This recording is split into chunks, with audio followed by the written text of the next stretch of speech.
Cuando pensamos en la sátira política, la imagen mental que solemos tener es la de un espejo deformante en una feria. Claro, uno de esos espejos que te hace una nariz gigante o unas piernas minúsculas. Exacto. Genera risa, genera burla, pero, a ver, siempre existe la tranquilidad de saber que es solo una distorsión. Quiero decir, el peligro no es real porque hay un cristal, ¿sabes? Una barrera física e intelectual que separa el mundo real del chiste. Y esa separación ha sido históricamente muy reconfortante para la sociedad. Se asume que el comediante está en un plato de televisión disparando dardos de espuma, por así decirlo. Mientras que el político está en su despacho de la capital tomando decisiones con consecuencias globales. Justo. La premisa básica siempre ha sido que existe un muro invisible, casi de contención, entre quien actúa y quien gobierna. Pero, a ver, ¿qué ocurre cuando ese espejo deformante se convierte, repentinamente, en un cristal unidireccional? O sea, imagina que la audiencia se está riendo a carcajadas de una caricatura presidencial implacable. ¿Sí? Y de pronto se hace evidente que el propio presidente real está al otro lado del cristal, devolviendo la mirada, tomando notas. E incluso pidiendo entrar a la sala de los espejos para participar en la broma. Totalmente. ¿Qué pasa cuando la sátira es tan aguda que el centro del poder mundial decide que quiere formar parte del elenco?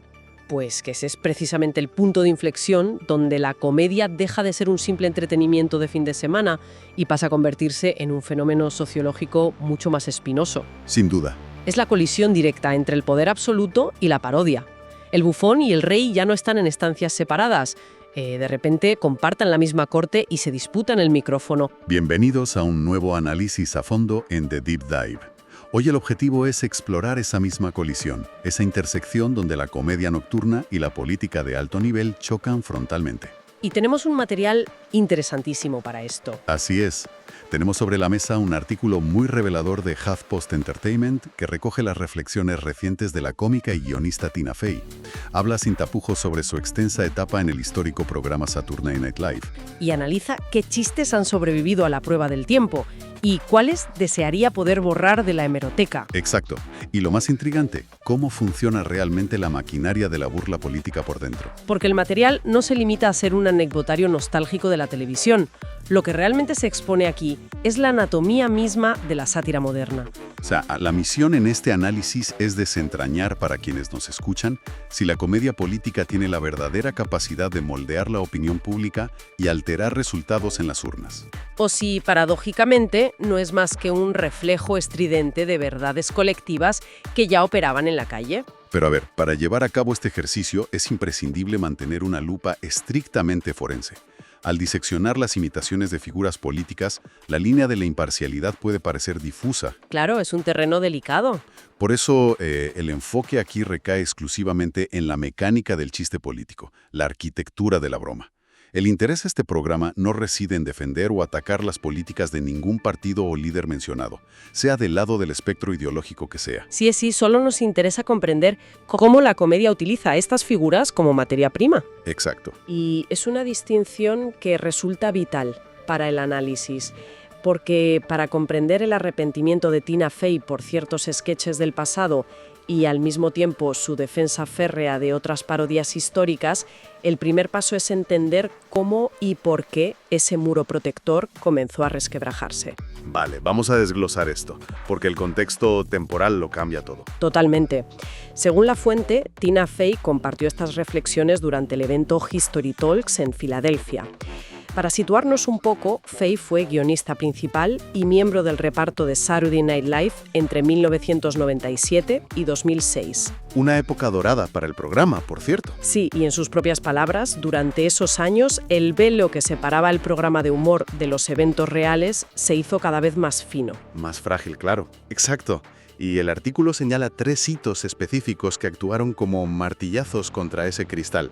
Primero, el primer episodio emitido tras los atentados del 11 de septiembre. Madre mía, eso tuvo que ser... Tela, sí. Segundo, la crisis real de los sobres con Anthrax en los medios de comunicación. Y tercero, un momento casi surrealista en el que el entonces presidente George W. Bush conoció cara a cara a su imitador habitual en el programa, el actor Will Ferrell. Si conectamos esto con un panorama más amplio, no estamos hablando solo de anécdotas de producción. O sea, estamos presenciando una transformación psicológica de la televisión en vivo. A ver, explícanos eso un poco más. Pues que históricamente un programa de sketches nocturno funcionaba como un santuario de evasión. Pero los atentados del 11 de septiembre y el terror del Anthrax no solo ocupaban las portadas, es que invadieron esa burbuja de evasión de manera literal. Es verdad, el tema del Anthrax obligó a evacuar edificios. Claro, edificios de medios en la propia Nueva York. La realidad se volvió tan densa, tan existencialmente grave, que ignorarla en un programa de comedia en directo grabado a pocas manzanas de la zona cero resultaba imposible. E incluso irresponsable, diría yo. Totalmente irresponsable. Es que el papel del comediante cambia la fuerza en ese momento.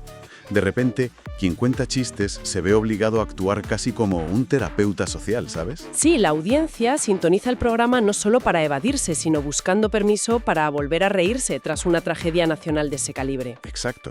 Y justo después de establecer ese nivel de gravedad y de conexión cruda con la realidad, el texto nos lanza el tercer hito, el encuentro entre Bush y Will Ferrell. Es un contraste brutal. Se pasa del luto nacional a la absurdidad política pura en cuestión de poco tiempo. Y altera por completo la ecuación creativa en la sala de guionistas. Pensemos un momento en la mecánica de esa situación. A ver. Hay un actor con prótesis, exagerando la forma de hablar y los tics del comandante en jefe, creando una versión grotesca y ridícula de él. Y de buenas a primeras, el comandante en jefe real, el hombre con los códigos nucleares, está en el mismo edificio. Quizás en el mismo plano de cámara incluso. Exacto. La fricción que eso genera en un plató es enorme. ¿Qué le ocurre al subversivo poder del humor cuando la máxima autoridad política se planta junto a su propia parodia y sonríe? Esa es exactamente la fricción que Fey describe en el artículo como emocionante y casi algo aterradora. Me imagino. Según la fuente, los políticos no solo dejaron de ignorar el programa, sino que empezaron a responder a los chistes en sus ruedas de prensa reales. ¡Wow! Invitaciones para hacer cameos. Al hacer esto, la dinámica de poder milenaria se invierte por completo. O sea, el bufón ya no está a salvo. Exacto. El bufón puede burlarse del rey desde la plaza del pueblo porque asume que el rey habita en un castillo inaccesible. Pero cuando el líder político se da cuenta de que esa burla llega a millones de votantes y decide participar, el comediante corre el riesgo de convertirse en un engranaje más de la campaña. Una herramienta de relaciones públicas. Justo. Y saber que el despacho oval está escuchando atentamente cada chiste que escribes un martes de madrugada, tiene que generar una presión aplastante. Una barbaridad de presión, sí. Porque si cada frase tuya va a ser analizada por legisladores, por periodistas y votantes como si fuera un editorial político oficial, la exigencia de dar en la diana con el humor se multiplica por 1000. Claro, ya no basta con ser gracioso, se exige ser certero. Y eso conduce invariablemente al margen de error. Cuando la exigencia es ser un cirujano de la sátira en directo cada sábado por la noche, durante años, pues la estadística dicta que habrá cortes mal hechos. Es inevitable. Y aquí el artículo destaca un ejercicio de introspección bastante raro en la industria del entretenimiento. Hablo de la admisión pública del fallo por parte de Tina Fey.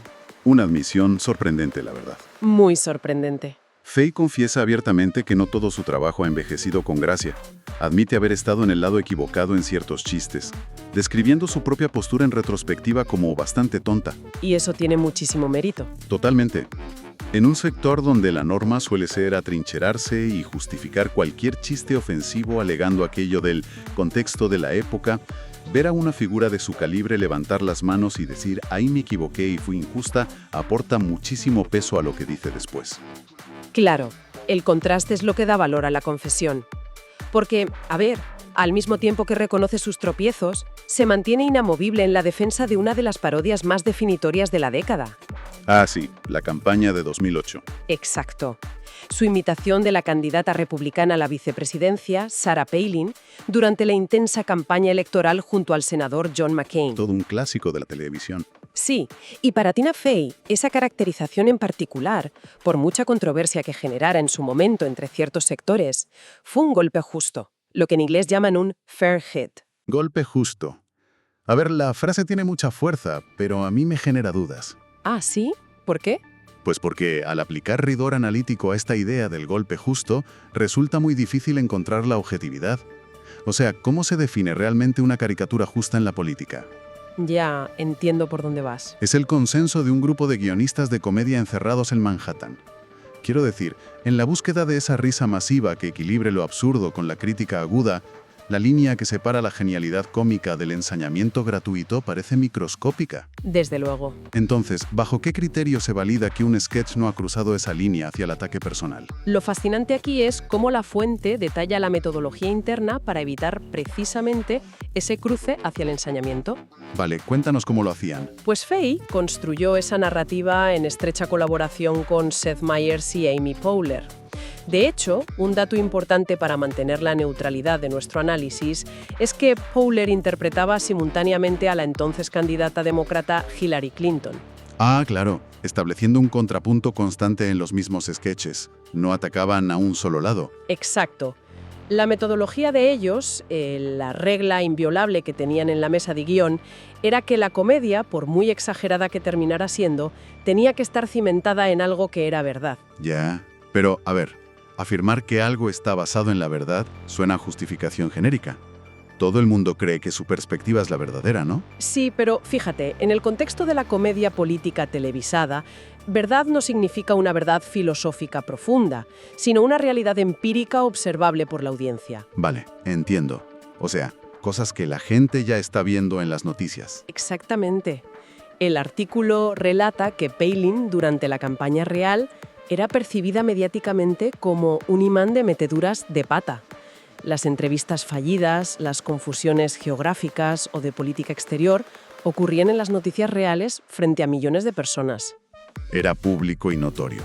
Claro, esa era la materia prima innegable. Los guionistas no tuvieron que inventar un defecto de la nada para atacarla, simplemente tomaron un rasgo de la campaña que ya era de dominio público y le aplicaron una lente de aumento absurda. Entendido. O sea, la mecánica se asemeja a la caricatura gráfica tradicional de los periódicos. Justo eso. Si el político tiene las orejas ligeramente grandes, el dibujante las dibuja gigantescas. Pero si el dibujante le pone orejas gigantes a un político que las tiene pequeñas, el público no reconoce el dibujo y el chiste fracasa por falta de anclaje visual. Esa es la metáfora perfecta. Aquí es lo mismo, pero con rasgos de comportamiento. Y repito para nuestra audiencia, para mantener nuestra lupa analítica intacta, aquí el programa no emite juicios sobre las capacidades de Hillary Clinton o Sarah Palin en 2008. Por supuesto que no. Simplemente estamos diseccionando cómo los guionistas utilizaron el clima mediático real de ambas campañas como bloques de construcción para la parodia. Y esa distinción es crucial, porque explica el mecanismo de validación del chiste. El golpe justo no tiene ideología política, ¿sabes? Depende exclusivamente de la precisión del diagnóstico. O sea, si la broma encaja con lo que la gente ya piensa. Exacto. En la comedia en directo, la risa del público actúa como un polígrafo instantáneo. Si un guionista proyecta su propio sesgo personal o intenta forzar una narrativa falsa sobre un político, la audiencia no se ríe de forma orgánica. Incluso si la audiencia no simpatiza con dicho político. Exactamente. La risa masiva estalla solo cuando el comediante logra articular una verdad subyacente que el espectador ya había notado pero no sabía cómo expresar. Vale, la lógica interna del golpe justo queda clarísima. Se detecta un patrón real, se exagera y el público ríe.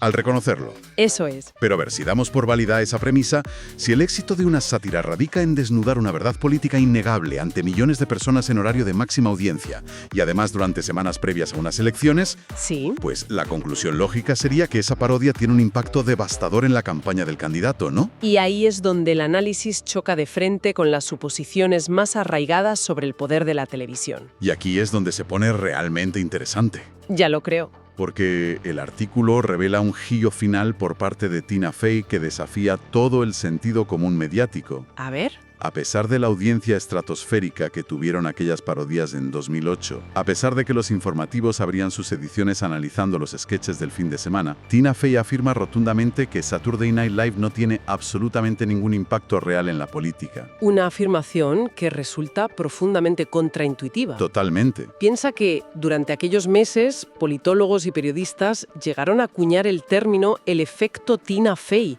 Publicaban estudios y encuestas que intentaban demostrar empíricamente cómo su interpretación estaba hundiendo los índices de aprobación de la candidatura de McCain y alterando la intención de voto de los indecisos. Que la propia artífice del fenómeno Descartes e influencia por completo rompe el mito del comediante como agente de cambio. Por completo. Y yo me confieso genuinamente perplejo ante la rotundidad de esa afirmación. Quiero decir, resulta muy difícil comprar la idea de que un fenómeno cultural de esa magnitud no mueve la aguja electoral. Cuesta creerlo, ¿sí? Si los estrategas políticos sudan frío pensando en cómo los van a retratar el fin de semana, y si invierten un tiempo valiosísimo en intentar colar a sus candidatos en el programa para humanizarlos, es porque creen que hay votos en juego. Claro, si no, no se molestarían. Pues eso. Si, según Fey, la comedia política es incapaz de alterar narrativas o cambiar papeletas en las urnas, entonces, a ver, ¿qué función social está cumpliendo realmente? ¿Estamos asumiendo que es solo un gigantesco ejercicio de descompresión colectiva, sin consecuencias prácticas? Esto plantea una pregunta importante sobre la dirección de la causalidad. Y Fey ofrece una respuesta que desmitifica su propia profesión. ¿Qué dice exactamente? Cuando se le pregunta en el artículo si intentan controlar la narrativa política, su respuesta literal en el texto es que realmente no lo hacen, y añade, y cito, «Y además realmente no puedes», y remata el argumento volviendo a su regla de oro. Si no es verbal, no será divertido. Otra vez la dependencia absoluta de la realidad. Exactamente. Porque esto sitúa a la comedia en el asiento del copiloto, nunca al volante. El argumento de Fey es que la sátira es un espejo retrovisor, no el motor del vehículo político. Me gusta esa analogía. Es que una parodia, por brillante que sea, no tiene la capacidad de inventar debilidades fatales en una candidatura que sea sólida. Lo que hace el chiste es utilizar un rotuador fluorescente sobre las grietas que ya estaban resquebrajando la campaña. O sea, si los índices de aprobación de un candidato caen después de un sketch viral, no es porque el sketch los hundiera. No, es porque la verdad subyacente que alimentó el sketch ya estaba generando desconfianza en el electorado por sí sola. A ver, entonces la diferencia radica en entender si la comedia es la causa o es simplemente el síntoma. Eso es. Si miramos los datos electorales que preocupaban en 2008, las dudas sobre la experiencia política de ciertos candidatos ya estaban presentes en los sondeos mucho antes de que se emitiera la primera parodia. Mucho antes, sí. Entonces la sátira no inyectó esas dudas en la mente de los votantes. Simplemente proporcionó un lenguaje visual y humorístico muy pegadizo para hablar de un problema preexistente. Como un amplificador espectacular. Exacto. Pero un amplificador necesita una señal de origen para sonar. Si no hay señal, solo hay silencio. Es una distinción que, además, alivia al comediante de cargar con responsabilidades casi mesiánicas. Claro, les quita un peso de encima. Imagínate, si la sátira liderara el cambio político, los guionistas serían básicamente activistas. Al aceptar la premisa de que no hay impacto electoral directo, la función del humorismo vuelve a su cauce natural, que es la catarsis social y la identificación de patrones. Es el clásico rol de señalar que el emperador va desnudo. Justo. Permitiendo que la multitud, que ya sospechaba que le faltaba la ropa, pues pueda reírse abiertamente de la situación. Pero claro, si el emperador llevara un abrigo impecable, el comediante que grita que está desnudo solo lograría quedar en ridículo frente a un público silencioso. Porque la broma no aterrizaría. Exacto. Y esa es la ilusión de control narrativo que Fey desmonta. Pretender que un grupo de humoristas puede dictar el destino de una nación mediante chistes es sobreestimar el poder de la televisión. Y subestimar el criterio de la ciudadanía. Totalmente, porque la gente experimenta la realidad económica y social en primera persona, ¿sabes? En su día a día, no a través de monólogos nocturnos. O sea, la comedia navega la ola de la opinión pública, pero no tiene el poder de crear la tormenta. Muy bien dicho. Reconocer esa limitación no le resta mérito al inmenso talento necesario para capturar el espíritu de la época de manera tan precisa, pero sí que ajusta las expectativas sobre lo que la televisión de entretenimiento puede lograr en el ámbito del poder duro. Entonces, ¿qué significa todo esto para nuestro consumo diario de información y de entretenimiento? Se ha recorrido un trayecto analítico fascinante a partir de las declaraciones de Tina Fey. Desde luego que sí. Se ha observado cómo el cristal que separaba el rigor del poder y la irreverencia de la parodia se astilló de manera irreversible con crisis globales a principios de siglo. Forzando a la comedia a madurar de golpe, como decíamos antes. Exacto. Y se ha profundizado también en el valor de la autocrítica profesional, entendiendo que el escrutinio de la comedia en tiempo real lleva inevitablemente a errores y chistes fallidos. pero contrastándolo con el concepto del golpe justo, un concepto donde figuras tan distintas como Sarah Palin o Hillary Clinton se convirtieron en lienzos sobre los que los guionistas dibujaron caricaturas que resonaron masivamente. Porque estaban ancladas en verdades reconocibles por el público, trabajando siempre con la materia prima de la realidad mediática. ¿Eso es? Para finalmente confrontar la sorprendente conclusión de que a pesar del inmenso ruido cultural, la sátira carece de un efecto cuantificable en las urnas. Es una lección vital sobre la importancia de mantener la guardia intelectual alta para quienes nos escuchan. Sí, es muy tentador utilizar la parodia brillante como un atajo para estar informado. Demasiado tentador. Pero la sátira subraya los hechos, no los investiga. El humor jamás sustituye al periodismo. Cuando una broma política se vuelve legendaria, merece atención no porque vaya a cambiar el mundo, sino porque actúa como un barómetro perfecto de las preocupaciones y percepciones de una sociedad en un momento dado. El humor es una herramienta cognitiva excepcional para procesar las fricciones del poder político, sin duda. Pero delegar el pensamiento crítico en los comediantes nocturnos sería confundir el reflejo con el objeto real. Y precisamente sobre ese reflejo y la relación del poder con la comedia, nos queda una última reflexión sobre la mesa. Un cabo suelto derivado de esta dinámica que no queríamos dejar pasar. A ver. Si se da, por cierto, el argumento de que una maquinaria televisiva masiva no altera las narrativas electorales reales, la paradoja es que los políticos siguen luchando incansablemente por conseguir minutos en esos programas. Quieren mostrar su lado más afable y reírse de sí mismos. Exacto. Es una contradicción enorme que revela mucho sobre las estrategias de supervivencia política en la era de los medios masivos. Cabría preguntarse, por tanto, si la sátira política constante y la participación voluntaria de los líderes en ella, en lugar de servir como una herramienta ciudadana implacable para exigir responsabilidades, ¿no termina generando el efecto contrario? Esa es una gran pregunta. Al transformar a personas con un inmenso poder de decisión en personajes cómicos, torpes y televisivamente adorables, ¿no se corre el riesgo de humanizarlos en exceso? Convirtiéndolos en figuras cercanas, casi inofensivas en la pantalla. Justo. Y paradójicamente se les podría estar construyendo un escudo de simpatía que los blinda ante la crítica rigurosa de sus decisiones políticas reales. El comediante asumiendo, sin pretenderlo, el rol del mejor agente de relaciones públicas. Exacto. Es un ángulo fascinante que obliga a replantearse de qué lado del espejo está realmente el control. Pues queda la invitación abierta para que nuestra audiencia reflexione sobre esta paradoja la próxima vez que vea a un líder político de alto nivel intentando seguirle el juego a un comediante en televisión. Vale la pena observar con atención la dinámica. Y preguntarse, en ese preciso instante, ¿quién se está beneficiando realmente de la risa de quién? Gracias por acompañarnos en este análisis a fondo. Nos escuchamos en el próximo programa.